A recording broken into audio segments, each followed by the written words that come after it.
Dopamine, Addiction, Connection, and ADHD Issues. Written by Mark Daly. Narrated by Doug Green. Chapter 1.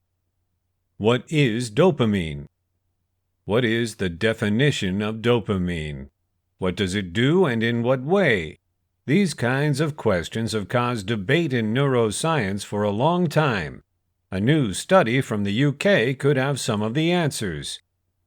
The word dopamine means very different things to different people. From drug addiction to Parkinson's illness to a Hollywood film, dopamine is a part of mainstream culture and also an enduringly interesting research subject in neuroscience. It has been part of over 110,000 research documents in the last 60 years, but is still a source of controversy among neuroscientists. Attempting to sum up the function of dopamine in a brief chapter or book isn't going to be simple. I am going to leave a lot of researchers dissatisfied and some totally mad. Let's start with the basics. Dopamine is a neurotransmitter, one of those chemicals that is accountable for transferring signals between the afferent neurons of the brain. Really few nerve cells actually make dopamine. Some, in a part of the brain called the substantia nigra, are the cells that die during Parkinson's disease. The functions of others, situated in a part of the brain called the forward tegmental area, VTA, are less well defined, and are the major source of the previously mentioned debate, which is my entire focus as well. When dopamine neurons end up being activated, they release dopamine. One of the best described roles for VTA dopamine nerve cells is in learning more about benefits. VTA dopamine neurons become triggered when something good happens all of a sudden, such as the unexpected accessibility of food. Most mistreated drugs cause the release of dopamine, and this is thought to add to their addicting properties. However, what about bad things? Do they trigger dopamine nerve cells?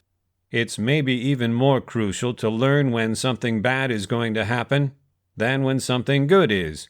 With predators or illness, you typically do not get a second chance. Is dopamine associated with learning more about bad things? Herein lies some of the debate surrounding dopamine. Not all the nerve cells in the VTA make dopamine. Most research studies had suggested that the unexpected discussion of aversive or noxious stimuli like pain triggered the activation of some nerve cells in the forward tegmental area. But were these dopamine nerve cells? In 2004, Mark Unglis and co-workers at the University of Oxford published a paper in the diary Science suggesting that dopamine nerve cells were widely inhibited by aversive events. They used a painstakingly detailed approach to determine those nerve cells that were triggered or prevented by aversive stimuli, and after that biochemically evaluated those neurons to determine if they truly were dopamine neurons. They did find that some nerve cells became triggered by aversive stimuli, but these neurons did not make dopamine. The findings were really clear, but were controversial. They did not agree with other research studies on the role of dopamine, which include some which revealed that treatment with drugs that blocked the action of dopamine could block discovering aversive events. Moreover, chemical measurements showed that dopamine was released by animals undergoing a difficult experience. If dopamine neurons are not triggered when finding out about aversive events, how is this dopamine being released? And why would blocking the impacts of dopamine prevent learning about aversive events? Unglis and Company, now at the United Kingdom Medical Science Research Study Council, Imperial College London, hypothesized that the devil may be in the detail. Maybe the VTA is not a single uniform part of the brain, but is made up of functionally different subregions. Before performing their newest study, published in the Proceedings of the National Academy of Sciences, they returned and looked again at the literature about dopamine nerve cells in the forward tegmental area. They observed an experimental quirk. Most research studies of VTA dopamine neurons, those demonstrating that dopamine nerve cells aren't triggered by aversive stimuli, were measuring reactions from the same small part of the VTA, called the dorsal VTA. What if neurons in a very different part of the VTA ended up being activated by aversive stimuli and released dopamine? To test this, they gave rats an electrical shock. Not an electrocution, just a moderate electric shock, much the same as a dog would receive from a shock training collar.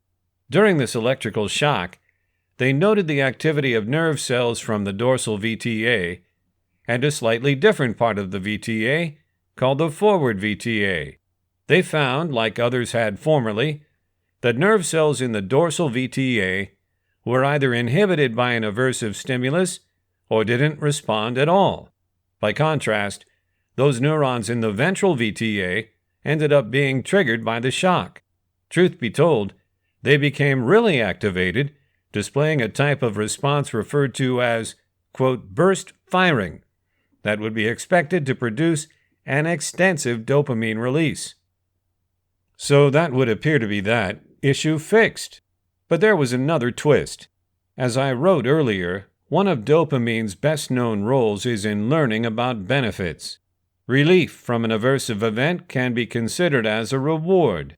The pattern of learning shown by animals and human beings is comparable when comparing a real reward, for example food, or relief from an aversive stimulus, for example when an electrical shock is shut off. What Unglis and company observed was that those nerve cells in the dorsal VTA, those that were unresponsive or were hindered by the electric shock, became transiently activated when the shock was shut off. That would be consistent with their role in reward learning, while also partially explaining why dopamine blockers impair discovering aversive events. So the story of dopamine has progressed a bit further while becoming a bit more complex. Not all parts of the ventral tegmental area are the exact same. Chapter 2. Giving Up. A new research study in mice suggests that dopamine-suppressing nociceptin nerve cells in the brain's reward and motivation center, called the ventral tegmental area, end up being really active right before a mouse reaches a breakpoint when it gives up on putting in effort to receive a sugary reward. According to the authors, nociceptin is, quote, a complex particle that suppresses dopamine, a chemical largely related to motivation. This paper, a paranegral VTA nociceptin circuit that constrains inspiration for reward, was published July 25th in the diary Cell. All of us know the deflated feeling of seeing that a dream or objective you've been pursuing is out of reach and unattainable. Usually, giving up is joined by a little voice in your head that says, I can't do this anymore. I need to quit. I forfeit. Even if you have been standing firm and struggling towards accomplishing a certain objective, like a rock climber attempting to reach the summit of a mountain, within a millisecond, it can feel like the urge to give up becomes so overwhelming that it stops you dead in your tracks and forces you to throw in the towel.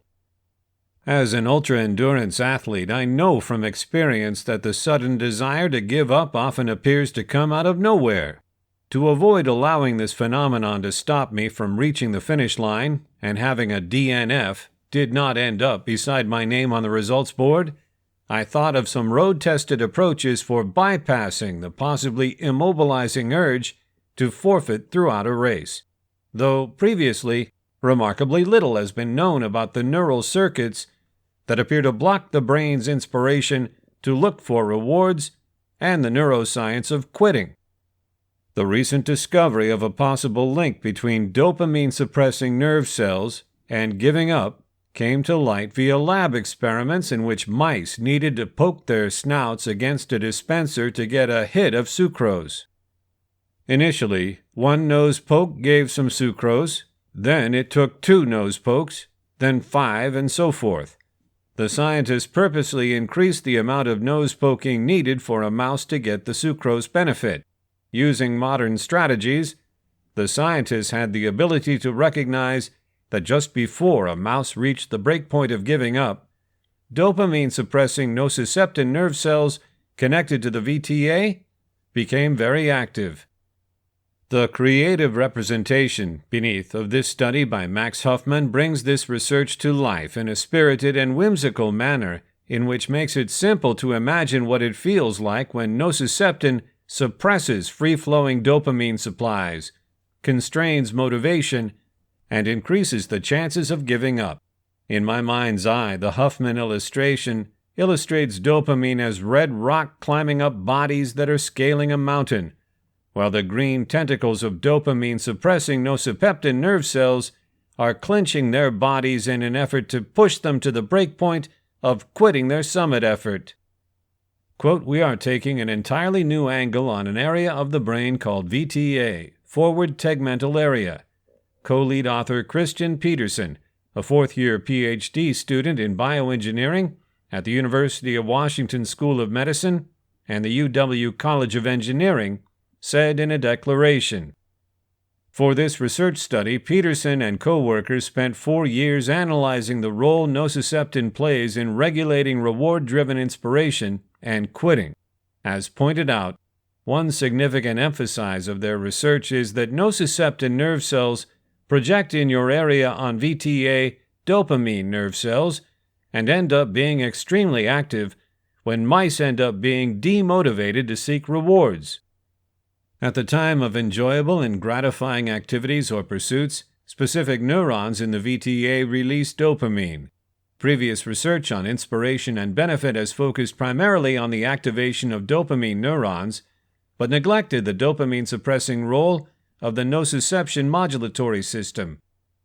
According to the UW scientists, their newest nociceptin-related discoveries could cause interventions that improve motivation in scientifically depressed patients experiencing debilitating demotivation. Targeting nociceptin neurons in different ways could also be used to curb the motivation to seek drugs or alcohol in those with substance use disorders. Quote, "We may think of different situations where people aren't inspired, like depression, and block these neurons and receptors to help them feel better," senior writer Michael Bruchas said in a declaration. Quote, "That's what's powerful about discovering these cells. Neuropsychiatric diseases that affect motivation could be enhanced. Seeking to the future, these neurons could perhaps be customized in people seeking drugs or those that have other addictions." Bruchas is a teacher of anesthesiology, pain medication, and pharmacology at the University of Washington School of Medicine. He's also a principal faculty member at the UW Center of Excellence in Neurobiology of Dependency, Discomfort, and Emotion, NAEP. From an evolutionary perspective, the scientists speculate that neural circuits linked to motivation and benefit in mammals are developed to protect energy when resources are limited. Because of this, nociceptin nerve cells could be a natural mechanism developed to force people and animals to cut losses, as opposed to continuing unsuccessful efforts to pursue a benefit because of sunk expenses. Quote, "Perseverance in looking for unsure benefits can be unfavorable due to risky exposure to predators or from energy expense," the scientists noted in a press release. The researchers are positive that one day their findings on nociceptin activation and quitting could be used to increase motivation in healthy ways and as an intervention to curtail reward-seeking behaviors associated with dependency. Is the brain wired to give up when a reward runs out of reach? Few things crush the spirit like the sensation of quitting. All of us know the gut feeling. When you thought an objective was in reach, then understand you just do not have enough of whatever it requires to arrive. But what if you learnt that this feeling of depletion is actually just another thing our brain does to keep its chemical symphony in tune? That's the conclusion of a new research study in mice focused on how the brain musters motivation in pursuit of rewards, and the other hand when the benefit is out of reach. Neuroscience already has a pretty good deal with on what happens when we're excited about pursuing a benefit, whether it's something tangible like cash, food, or sex, or more abstract like love or power, a similar chemical pattern plays out in the brain. The neurotransmitter dopamine floods neural paths in what's usually called the brain's benefit center. This is the biochemical dynamic that drives us forward, and it's no exaggeration to say that it's central to why we go after anything at all. But brains are instruments of balance, and as it turns out, mammals have another system that puts in a limiting force on the benefit rise, called the nociception modulatory system, which also happens to be key to how the brain regulates pain. The nerve cells in this system, dubbed aggravation nerve cells, emit particles called nociceptin that reduce dopamine. In influence, nociceptin is anti-dopamine. Scientists found how this works by observing mice looking for sugar tucked away in a little port. To get the sugar, they had to poke their snout in and lick. The researchers made it easy initially to stimulate more motivation to get the products, but with each attempt, they made it a little harder for the mice to prosper. After making it so hard that the mice poked their snouts over and over and still could not get a taste, they finally began giving up. Eventually, all of the mice stopped trying. While this was going on, the researchers were tracking the rodent's neural activity and learned that nociceptin nerve cells were most active when the mice gave up. Not coincidentally, these neurons lie near the brain's forward tegmental area, VTA, the center of activity in the reward center, and the distance provides easy access to tap the brakes. Quote, the big discovery is that big, complicated neurotransmitters referred to as neuropeptides have a really robust influence on animal behavior by acting on the VTA, said co-lead author Christian Peterson, a PhD student in bioengineering at the University of Washington School of Medication, in a press statement. The reason for this interplay between reward surge and reward suppression boils down to the brain's tendency towards stability and balance, aka homeostasis. The brains of mammals have integrated mechanisms to keep reward looking from going too far in either direction. In the wild, continuing to take part in risky reward-seeking behavior when success is out of reach could lead to injury or death. So we have very likely acquired this chemical balancing to serve as an evolved survival system. Conditions like depression and dependency may develop from these regulative systems not working well for any number of reasons. The scientists think the most recent research study could shed light on those and other conditions, and maybe ultimately result in the development of new chemical interventions to help restore balance. That will require further replication in humans, of course, but this research is a strong starting point. Quote, we may think of different situations where people aren't inspired like depression and block these neurons and receptors to help them feel better, said senior study author Michael Bruchus, professor of anesthesiology, pain medication, and pharmacology at the University of Washington School of Medication. Quote, that's what's powerful about discovering these cells. Neuropsychiatric diseases that affect motivation could be enhanced. For now, the value of the discovery could be more straightforward in just understanding that quitting, after trying hard, isn't a character defect or moral failure. It's just another way that the brain keeps things level. Chapter 3. Motivation to Exercise. Chronically non-active mice who eat an unhealthy diet plan and become obese display very little inspiration to move their bodies, according to a new report from the National Institute of Health, NIH, released online yesterday in the diary Cell Metabolic Process. Surprisingly, the researchers believe that the lack of inspiration to move stems primarily from flexible alterations in D2-type D2R dopamine-binding receptors in the striatum of the basal ganglia, not simply from being overweight or lacking willpower. Although this is an animal research study, these groundbreaking findings are a follow-up to similar human research carried out earlier this year at the NIH. The initial research study recognized a correlative association between problems of dopaminergic pathways, which deliver the benefit molecule dopamine to receptors in the striatum, and chronic inactivity. Dopamine receptors in the striatum trigger feelings of benefit that make your brain say, "Do it more." This helps to hardwire both positive lifestyle behaviors that end up being routines and also harmful addictions.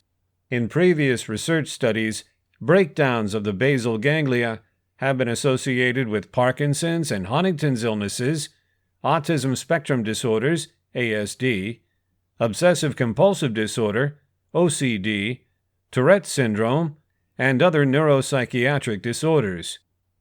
Did you make a brand new Year's resolution to sit less, exercise more, and eat better?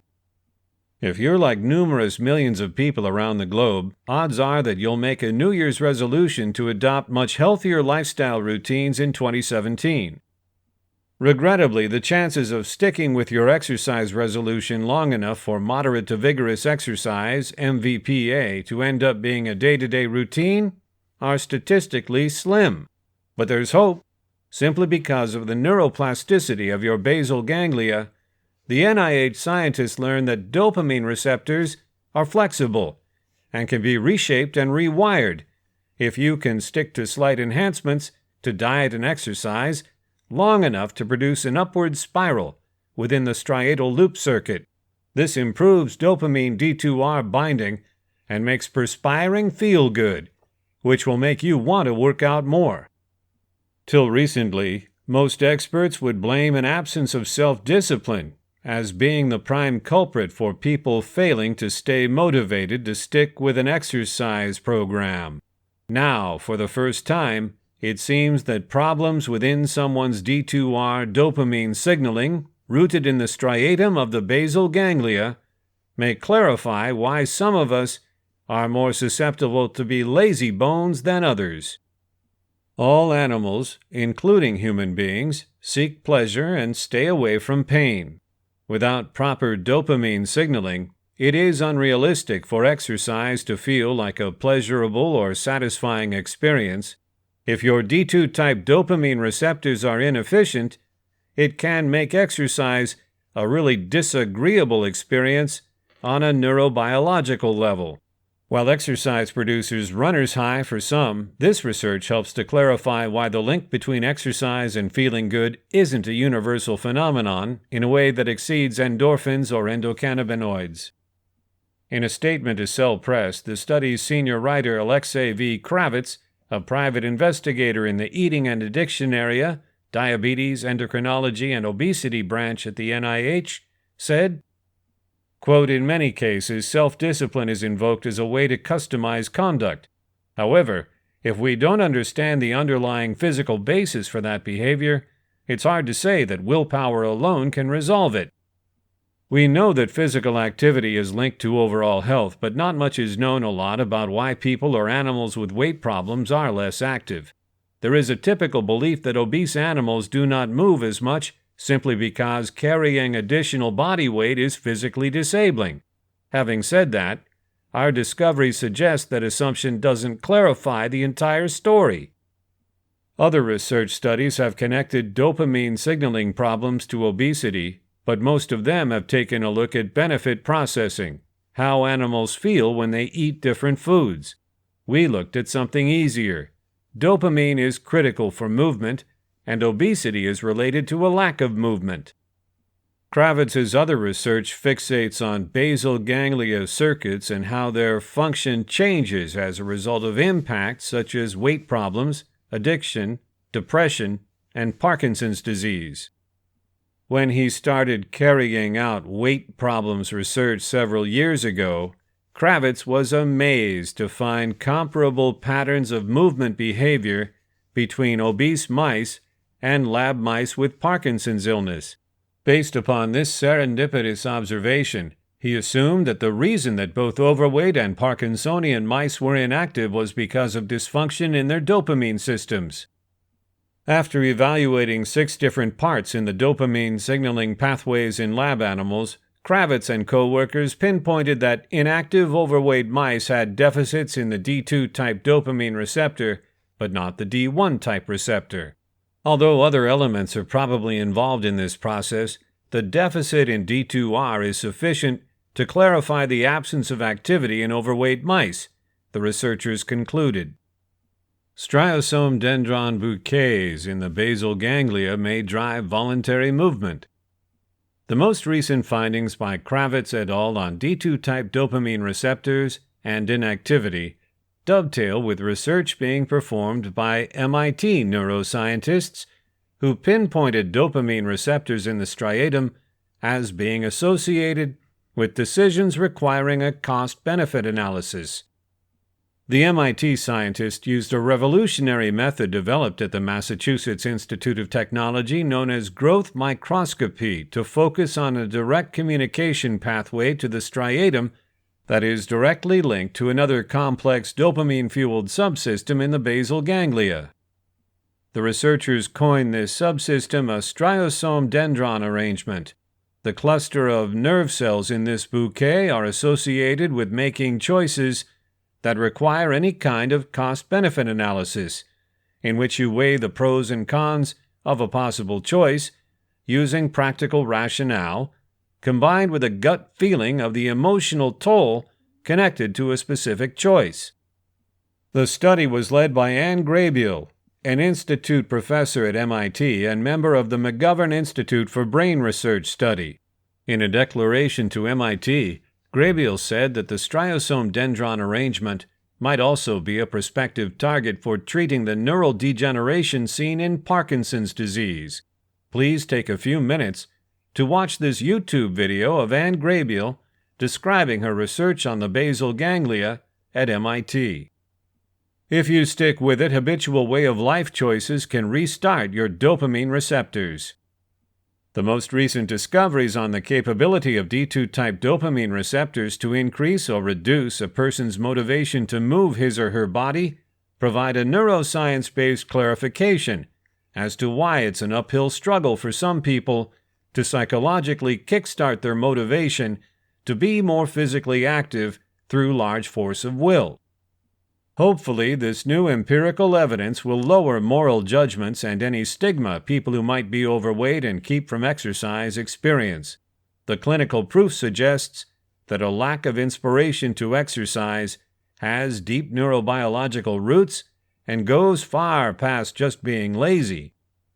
That said, the best news of the latest research from the NIH is that the dysfunction of the D2-type dopamine receptors isn't set in stone.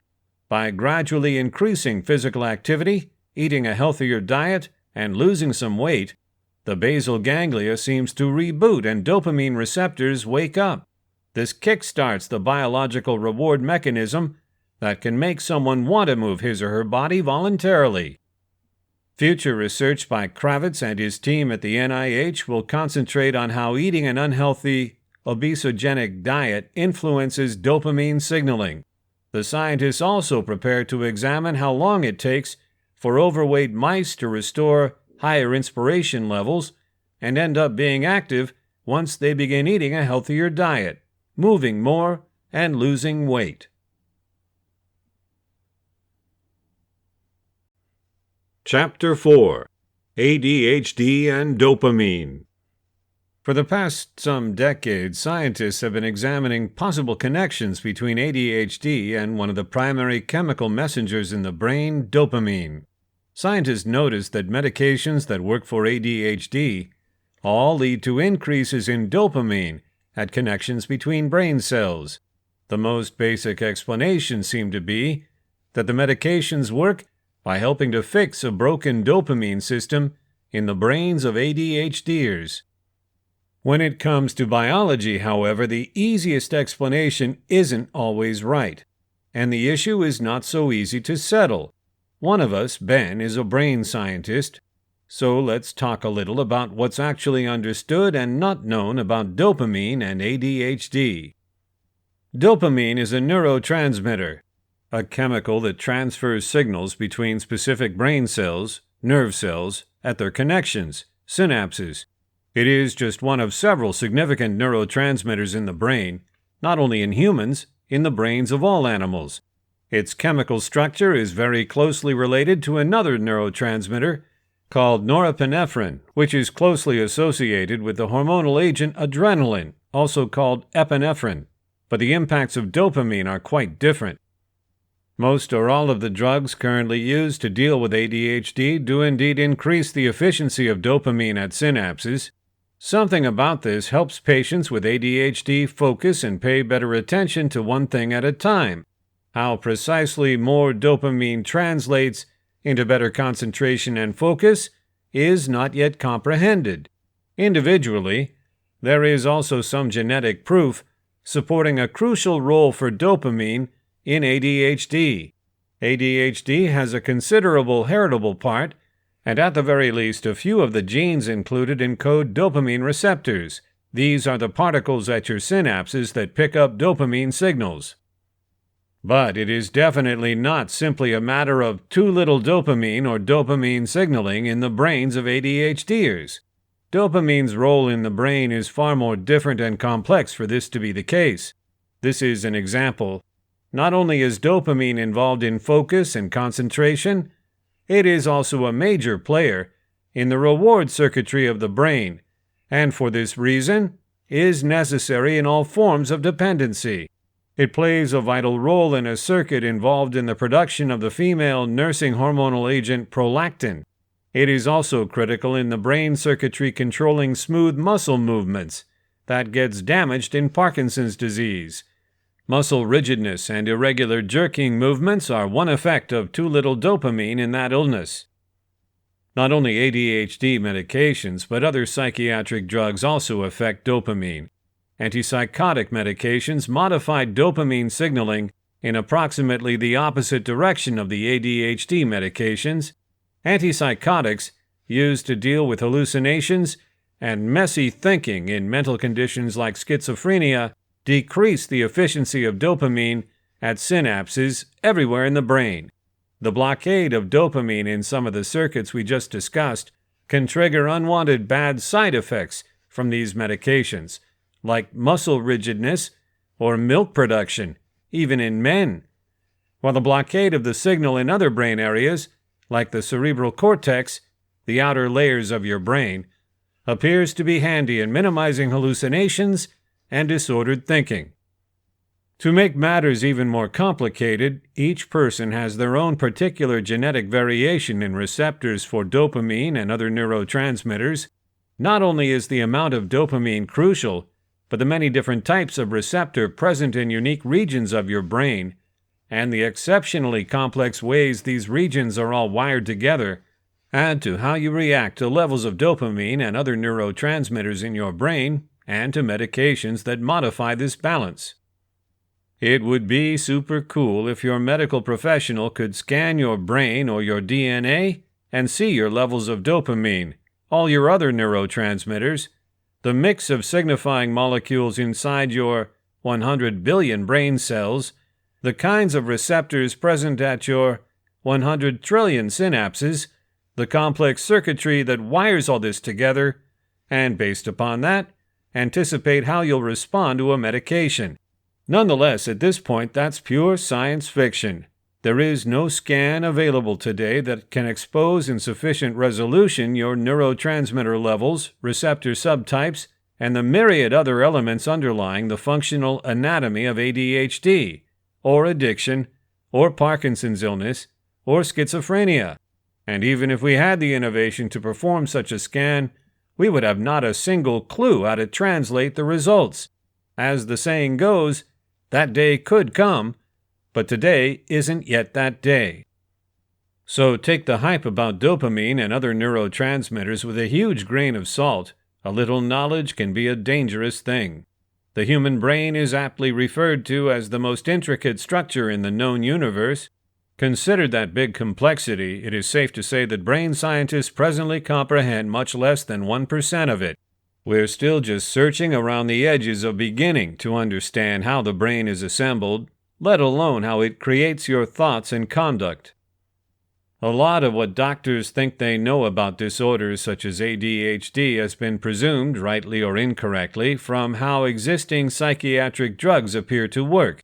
Drug A works in disorder B and increases chemical C. For that reason, disorder B must include insufficient chemical C in the brain. That has to do with as good as it gets, and frankly that is not great. So beware of anyone telling and selling you dietary supplements to increase brain neurotransmitter levels, sets to expose other supposedly relevant elements of your brain chemistry, or, for that matter, DNA scans to tell you what will work or not work in you or your loved ones. We're still in an age of educated trial and error when it comes to practically all psychopharmacology, though with continuing research this will change, slowly in the beginning, more quickly over time. We just spent a lot of space here telling you all the don'ts about dopamine. Don't believe that ADHD or any neuropsychiatric condition is as easy as too little dopamine in the brain. Do not waste your cash on vitamins or dietary supplements to increase dopamine or other neurotransmitter levels. Don't waste your time on slickly marketed pseudoscientific scans that haven't been authorized by the FDA and do not have proven predictive value. What can we tell you that is a do? Here's one do that we feel is highly supported by both clinical data and good sense. Do exercise routinely. In trustworthy scientific research studies, exercise has consistently been revealed to increase dopamine in important circuits within your brain. If you put a lot of rats on treadmills, and after that cut their brains open to measure dopamine levels, the rats on treadmills show similar dopamine boosts in certain brain circuits to a lot of rats who have been fed Ritalin. Translating that to the human ADHD patient, regular exercise can improve your signs in a way that is at least rather comparable to the manner in which ADHD medications work. And, needless to say, workout confers various kinds of other health benefits, so exercise each day for the good of your muscles, your skeleton, your heart, and your brain. Chapter 5. The reverse of addiction is connection. What triggers dependency? In a progressively commonly disseminated TED Talk titled "Every Little Thing You Think You Learn About Addiction Is Wrong," British journalist Johann Hari talks about the available research into the underlying reasons for dependency and concludes, rather remarkably, that the opposite of dependency isn't sobriety, it's connection. His statement echoes a specific theme that I and many 21st century addiction specialists have embraced for many years. The dependency isn't about the enjoyable results of compounds, it's about the user's incapability to connect in healthy ways with other humans. To put it simply, addiction isn't a compound disorder, it's a social disorder. This obviously contrasts with what most folks believe about drug abuse. Generally speaking, people think that the pleasurable results of alcohol, cocaine, heroin, and so forth are the primary motorists of dependency. And why not?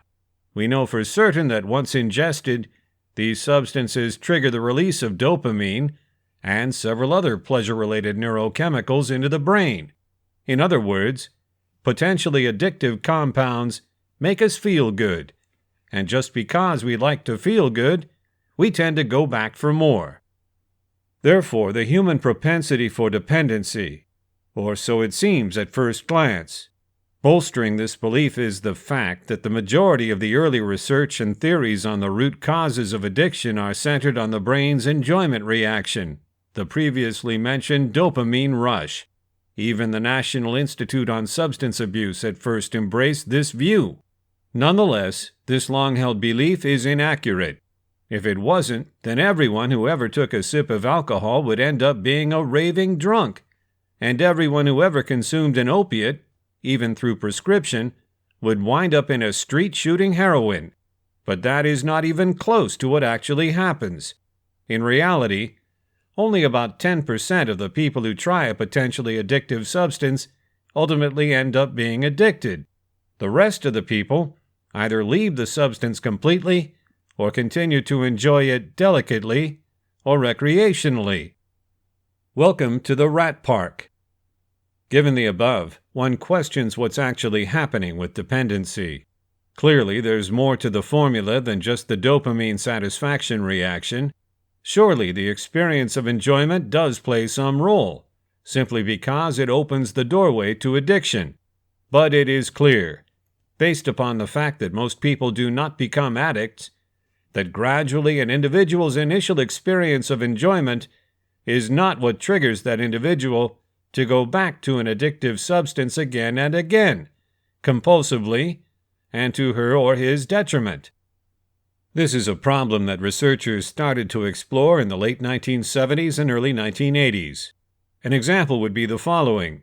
Canadian psychologist Bruce Alexander looked at the results of research studies in which rats were placed in empty cages, alone, with 2 water bottles to select from, one with distilled water, the other with heroin-infused water.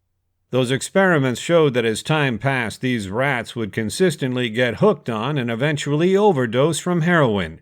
So the researchers unsurprisingly concluded that the potential of severe satisfaction, in and of itself, is addictive. Case closed, right? Not for Alexander. He was bothered by the fact that the cages in which the rats were separated were little, without any potential for stimulation beyond the heroin. Alexander thought, of course they all got high. What else were they supposed to do?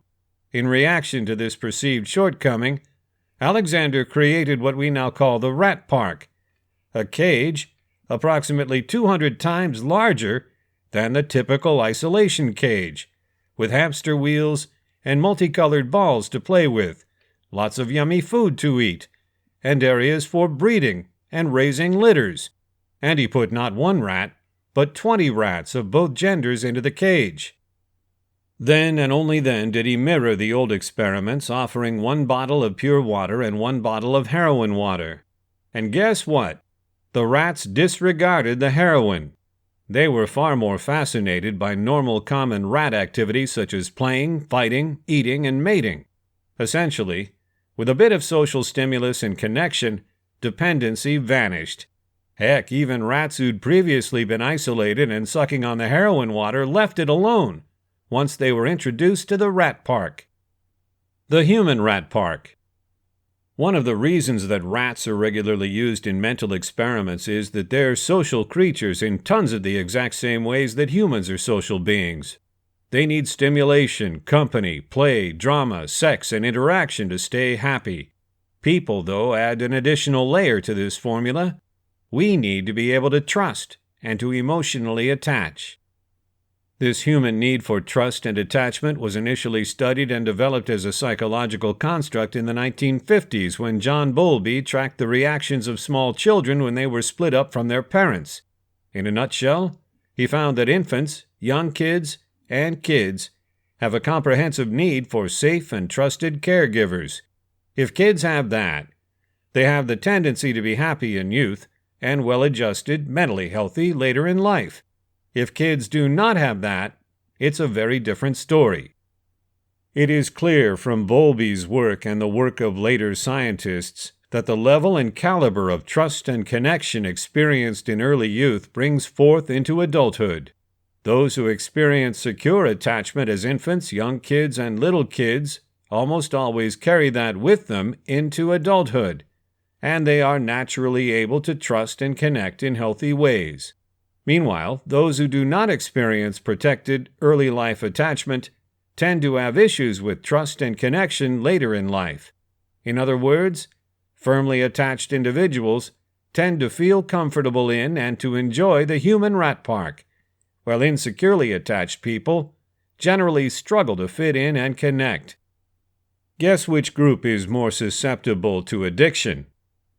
The good news is that those with insecure attachment styles aren't locked into this method for life.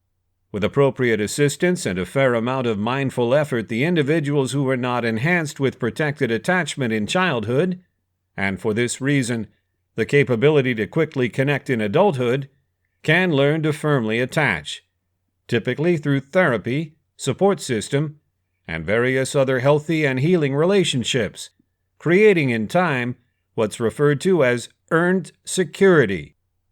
For the addicted, earned security is a really crucial principle. Rats don't actually need it. You can take an addicted rat and toss him into the rat park and he will quickly and easily assimilate, pushing his dependency to the curb in favor of healthier rat connections and activities. But people, not so much. With the addicted, there is further work to be done, and part of that work nearly always includes overcoming the absence of trust and connection created in childhood. Remarkably, both AA and the addiction treatment community as an entire realized this fact long before Alexander's Rat Park experiment. In truth, the usually parallel work of 12-step recovery programs and formalized dependency treatment programs, after the preliminary experience of detox, includes connecting the addict to other people, and not just any people either.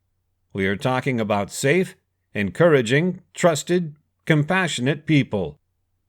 Much of the time, these safe and supportive people are other addicts in healing who know precisely what it feels like to be addicted and to embark on the prolonged process of healing. Having said that, this newfound sense of connection does not always need to be with other recuperating addicts. For example, as Hari talks about in his TED Talk, the country of Portugal, which legalized illegal compounds, for example addictive drugs, in 2001, takes a broader than normal approach to conquering addiction. Instead of spending money on imprisonment, Portugal has focused its efforts on helping addicts connect with society at large. If, for instance, the addicted was a computer system programmer right before her or his failure, the federal government will find a firm that needs a computer system programmer and offer to share of the addict's income for the first year of work, if the company will hand that person a shot.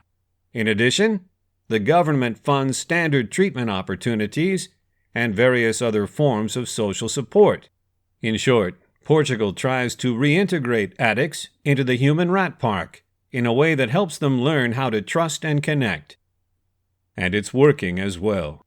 Contrary to most doomsayer forecasts, decriminalization in Portugal did not lead to an increase in substance abuse, dependency, and related problems. Truth be told, the opposite happened. Bothersome drug use is down. Substance abuse amongst adolescents is down. Drug-related deaths and other drug-related harms are down. Jail or prison overcrowding is down, and so on. Having said that, things aren't flawless or perfect by any means. For instance, there are reports that cannabis use is up, and that more people are reporting life use of it. This could be a matter of people equating marijuana with alcohol, and now that it's legal, simply choosing to smoke instead of drink. But in general, it looks like Portugal's unmatched method of linking rather than isolating issued drug users has worked. So it does certainly appear that the reverse of addiction isn't sobriety, it's connection. This being said, developing healthy social connections as a part of recovery and healing is hard. It requires time, effort, and a willing support network. The good news is that we now know for certain that this type of recovery and social connection is possible, even for the most troublesome of addicts. This has been Dopamine, Addiction, Connection, and ADHD Issues. Written by Mark Daly. Narrated by Doug Green.